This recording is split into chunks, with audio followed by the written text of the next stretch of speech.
Hello, BookTube. Welcome back to my channel. My name is Juan. I am just one reader, and it's almost the end of the year. We are only a few days short of 2025, so I think it's time that I share the books that I read in December. Now, December is usually a month in which I actually get to read a lot. It's when I take some time off from my work, my job, and pretty much all the usual activities that normally consume a lot of my time. So December is usually a very productive month for me reading wise, and this was not the exception, and that makes me very happy to share with you because also I realize now December is usually a month in which, because I have more free time and I know that I will get more free time every December, I usually pick really great reads for my Decembers. So they're usually great reading months, also in terms of what I actually end up reading. It's just a very enjoyable time for me reading wise. So, anyway, so I do have to mention the book that I'm currently reading right now, which is Rejection by Tony Tulati. I don't know how to pronounce his name.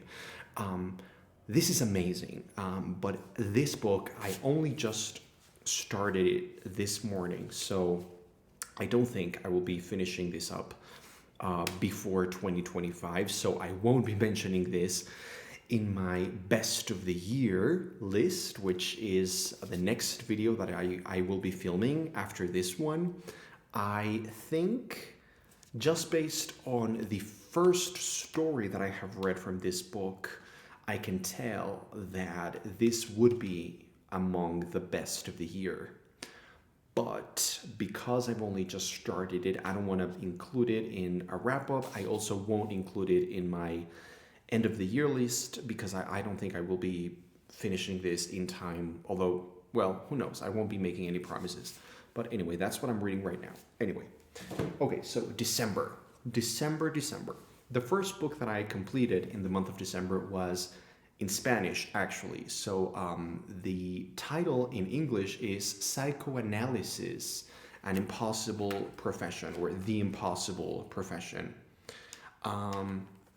This is an amazing, yeah, Psychoanalysis, The Impossible Profession. It's by Janet Malcolm, and it is an amazing nonfiction book, and it feels, it feels like in a way it was tailor-made for me specifically. And I love when I get that feeling from any kind of book. This is exceptionally well researched. It's wonderfully narrated. It's beautifully told. It's very witty. It's very critical, but it has a sense of humor as well. And it's about a subject matter, a topic that I am immensely passionate about, which is psychoanalysis, which is my profession. I am a trained psychoanalyst. I am a member of the International Psychoanalytical Association, as well as some other psychoanalytical organizations, including the Mexican Society for Psychoanalysis, where I am a member. And this was great. This is basically Janet Malcolm, who was a very amazing, she was just an amazing journalist, and she sort of interviewed some people with very interesting professions to sort of pick their brain and get to learn from their professions, their experiences, their philosophies, their just overall worldviews, their views on life. And in this particular book, she is interviewing an anonymous New York psychoanalyst. This was back in the 80s, I believe, or 70s. That's really not relevant, but this was just a period in time, specifically within the psychoanalytical movement. That was a very particular, very specific period of psychoanalysis in Manhattan, New York, the Upper East Side in Manhattan. And what I loved about this book, I don't know if normal people who are not into psychoanalysis themselves would get the same as I did, of course, because I am a psychoanalyst myself. So I have gone through the entire training process, which is very particular and very rigorous in order to become a certified psychoanalyst. There's only a couple hundred around the globe. I am one of them, and I count myself very proud of that achievement. I am one of the youngest ones as well. And so this book goes into all the training process that we as analysts have to undergo, all the difficult things, the wonderful things, the yeah, it's just the trials and tribulations of being a psychoanalyst. But the great thing here is Janet Malcolm's curiosity, her wit, her bite. She can be really, really, really funny. And also, the anonymous analyst that she interviews throughout the book is he's I don't know who he was. I kind of have some ideas of who they might be, but it's so funny and so wonderful to hear him just explain. He's so candid, but he's a piece of work. He's completely hilarious. That is not the kind of psychoanalysis that I practice. I am more. This was back in the 70s or 80s, so psychoanalysis has evolved greatly, of course, throughout these decades. And the psychoanalysis that I myself practice every day with my patients is more lively, it's more active, proactive. I have a lot of sense of humor. I tease my patients a lot. I am very humorous. I am not serious at all, I don't think. I try to be very playful, and it's just a different way of working. But seeing how this guy here operated is just a work of genius. I loved reading this book. Instant 5 stars. But again, it's a very personal thing. I don't think this book is for everyone, although I think it's accessible enough in terms of the writing and the it's very pedagogical. It teaches you. If you don't know anything about psychoanalysis or what psychoanalysts do or patients do in psychoanalysis, I think this book really teaches you the basics, and it just explains everything in a very easy to digest way. So I think it's very enjoyable, and I personally loved it. Oh, it's so cold in here. Okay. The next book that I read was also a 5 star book for me, and I loved it because it also has some psychoanalysis in it as an element, although here I think it's more a plot device, honestly, but I loved it. And I am talking about Brian Evenson's Father of Lies. Oh man, this book was amazing. This is kind of a horror novel, or maybe not horror, but it's more like a thriller, like a suspense thriller kind of book, and it's very short. It's completely addictive. It's completely unput downable. It's incredibly well told. Like the storytelling in this book is mwah, chef's kiss. I loved that some parts of the book were told in a very conventional, straightforward, third person narrative, omniscient kind of way. Some other chapters were told in the first person narrative type of writing, and there were some epistolary chapters, or like through letters and emails. So it was a very interesting book to read, and it always kept the attention sort of moving around, if that makes sense. So what this book is about is this book is about a psychoanalyst, sort of, and he has a patient, and he's a very interesting, problematic patient because he is a pastor, in a church that is very culty, very closed off, very much like one of those churches, like I don't remember exactly what kind of church it is, but anyway, that's really not important. He is a man of the church, and he's in a very high position within the church. So there's all this power that he has, and he's a pedophile. Essentially, he's a complete pervert. He's completely crazy, and we get to see what happens. And I don't want to spoil anything to you in case you read this book, which you should. This is amazing. This book was a roller coaster. It was bonkers, it was funny, it was witty, it was incredibly gruesome and graphic and sad and horrifying, but in the best possible way. Like, I wish they made some kind of TV adaptation or a movie adaptation of this, but because it's told in a very like I said, the narratively, it's very, very interesting. So I don't think they would translate that well to a film or a show, because I think that the interesting part is also the way that it's told. But yeah, I loved reading this book. I loved reading about a character who is a psychoanalyst, so it's like looking at myself in a mirror, which is, it's something that I usually hate, watching shows or movies with therapists or psychoanalysts or just any kind of therapist. It always makes me cringe. It always makes me want to just roll my eyes. Usually we are depicted horribly, and that's not what real therapy is about. But I still enjoy like watching a psychoanalyst sort of grapple with what to do with this patient. So it was absolutely enthralling. 5 stars. Okay, the next book that I read, well, actually, there's a couple books that I read that were pretty disappointing. And if you have seen my worst books of 2024 video, you have seen already that I have mentioned them in that video. Sherlock Holmes. Man, I love Sherlock Holmes. Of course I love Sherlock Holmes. Who doesn't love Sherlock Holmes?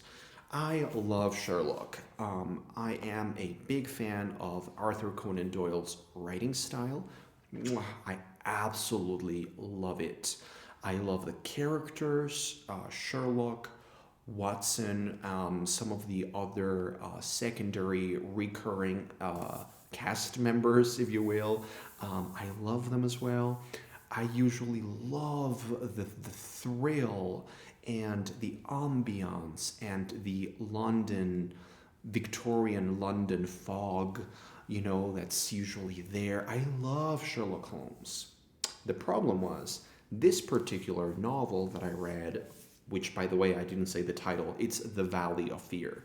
The Valley of Fear is the 4th novel in the Sherlock Holmes novels, which, if you are unaware, there are 4 Sherlock Holmes novels, and the rest are just short stories. And I have been working my way through the novels, and then I will start with the short stories next year in 2025. So The Valley of Fear is the 4th novel.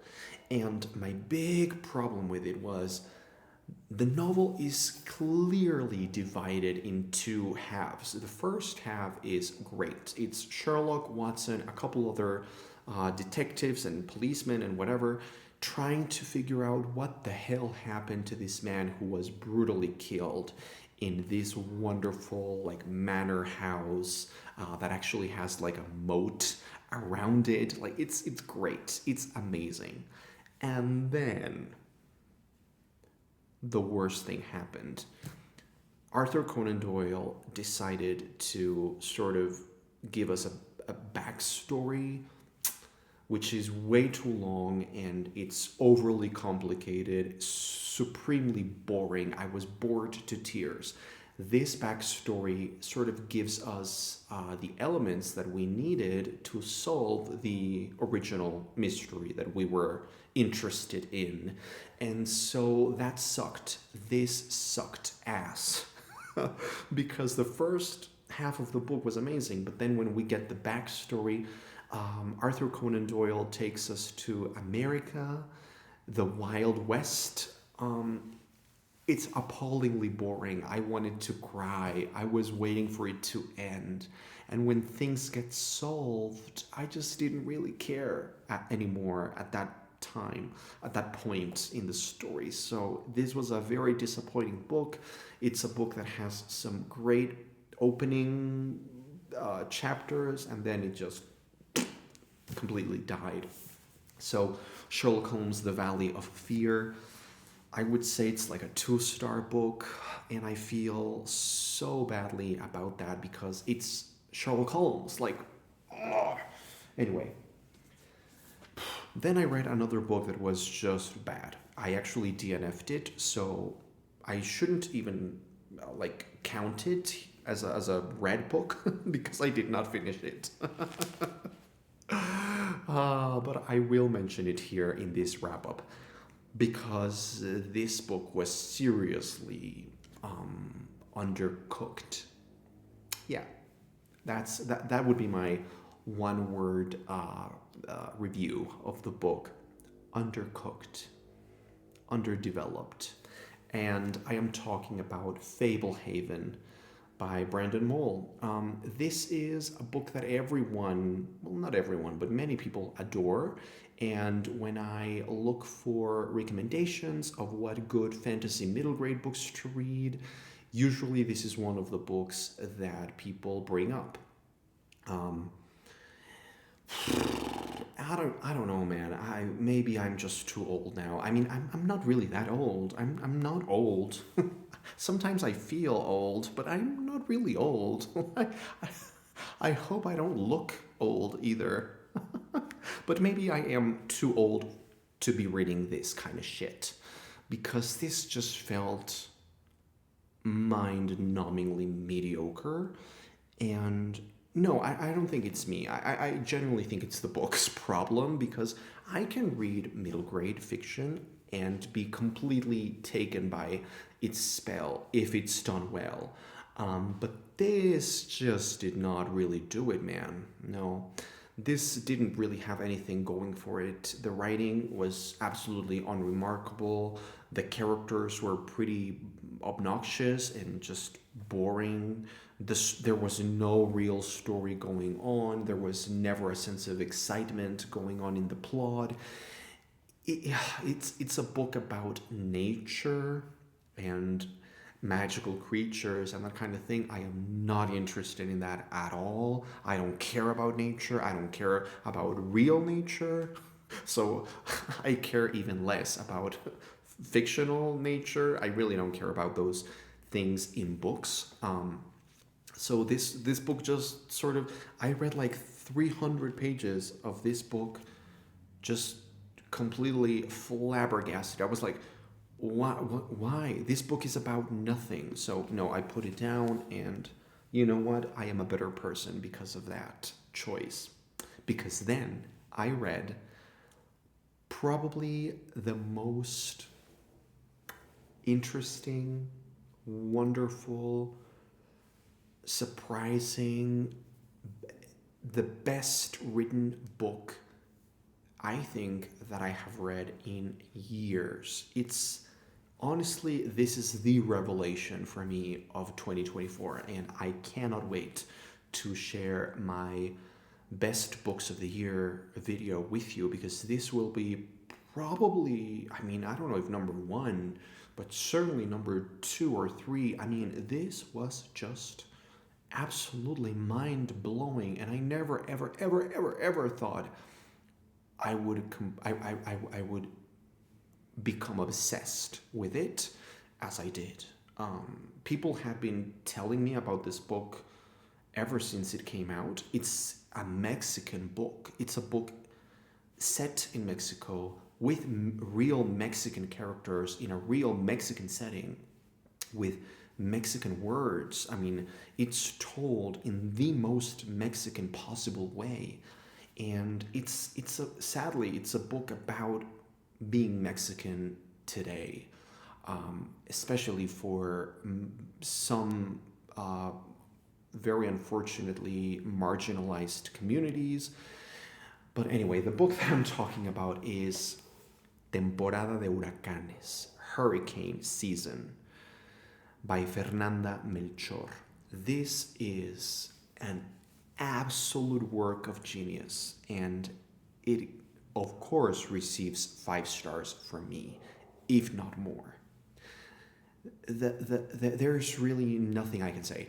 The reading experience was absolutely undescribable. I don't think I can think of another book whose reading experience has been similar to this one. Um, the book is told in a very specific way. It's a book that I strongly advise you read as quickly as you can because it's told in this like blocks of text, almost like a stream of consciousness way. Each paragraph, yeah, I mean, each chapter has no breaks, no pauses. It's just one continuous stream of thought, and they are big chapters.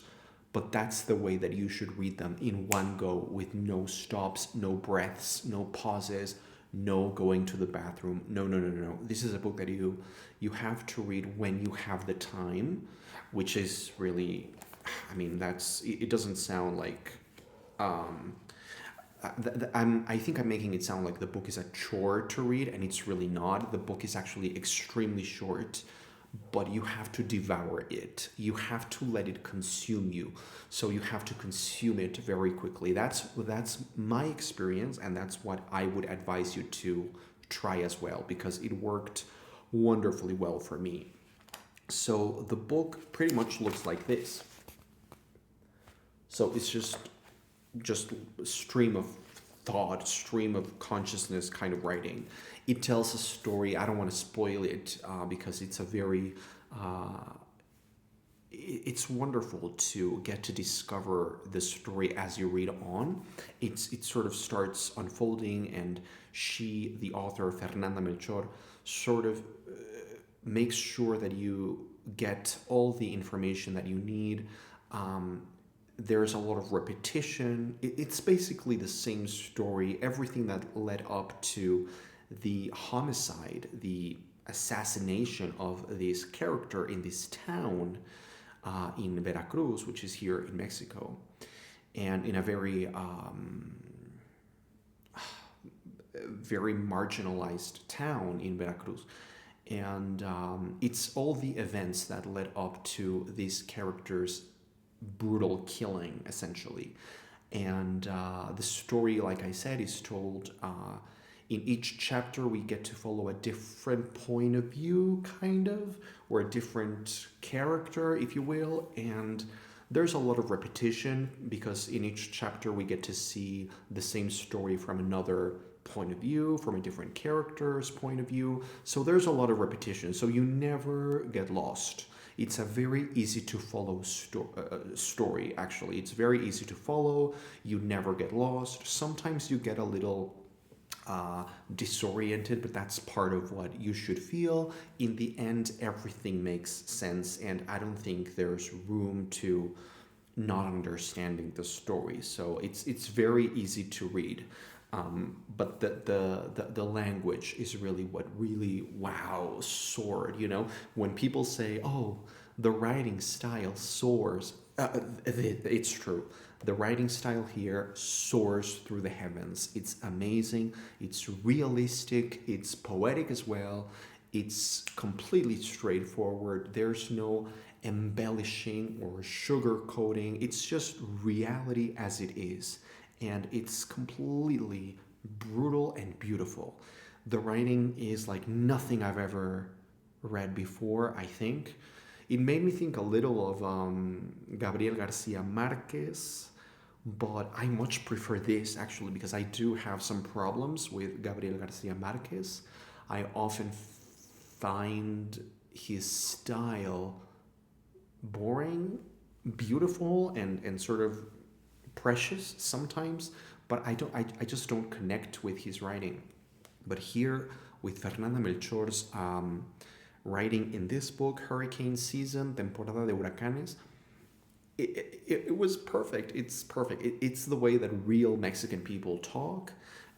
There's like so much going on in terms of the writing. I wish I could have highlighted more, but because it's such a quick reading experience, you really can't stop to think. You just have to go. And I love that. When I read this book a second time, I will be more careful about, the writing style. But I just love the way that it was told. I love that there's uh, a sense of awe, a sense of discovery, a sense of wonder, a sense of fear. It's one of the few books that have made me feel actual fear. And it's reality, man. There's nothing scarier than these kinds of realities. Excuse me. So this book is an instant favorite novel of all time for me specifically. Like personally, this is now one of my top. I don't know. That would be really I don't know, top 30 books of all time maybe. It was amazing. And finally, the last book that I finished in December was okay. It was not as remarkable, but I don't think the book's fault. I think it's also because I had finished Temporada de Huracanes, so I was still obsessing over this book with really strong case of literary hangover from reading this book. So there's no way whatever I read next would compare to Hurricane Season. But anyway, the book that I read after that was How to Breathe Underwater by Julie Oringer. This is a collection of short stories, and it was fine. It was good. I enjoyed each and every one of the stories.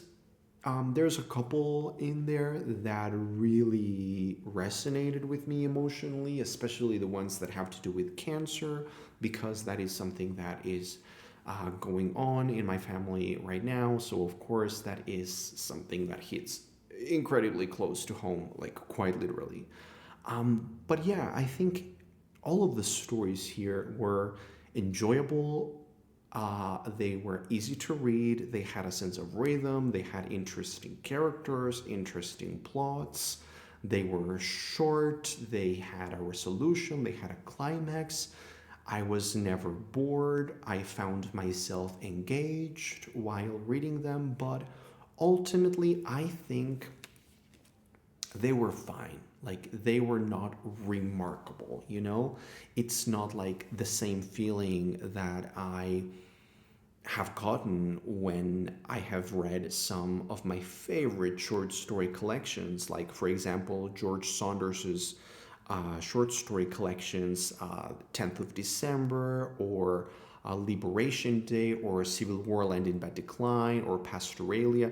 Like, all of those short story collections that I absolutely adore have given me a sense of wow, this is what you can do with a short story collection. And here I just found them completely palatable. They were emotionally interesting. Some of them were a little vanilla for me. I do have to mention the topic of gender, because these stories tend to revolve around female characters and their struggles growing up. And I don't know if part of my finding the stories unremarkable enough has to do with that lack of empathy or connection with those female elements of growing up, because I'm not a female. I'm not female. I'm not a female. I'm a man, and so I don't know if there was something that was lost naturally in there, but I found the stories pretty good. This is the definition of a 3-star book, which is not to say that 3 stars is not valuable. It's actually pretty solid. It's good. It's just not something that I will be constantly thinking back on. So those are the books that I finished in the month of December. I am really, really excited to film my best reads of 2024 video next. So stay tuned because there will be some glowing reviews or rather some great recommendations for you coming up in that video. Thanks for watching. I am just one reader and I will see you in that next video.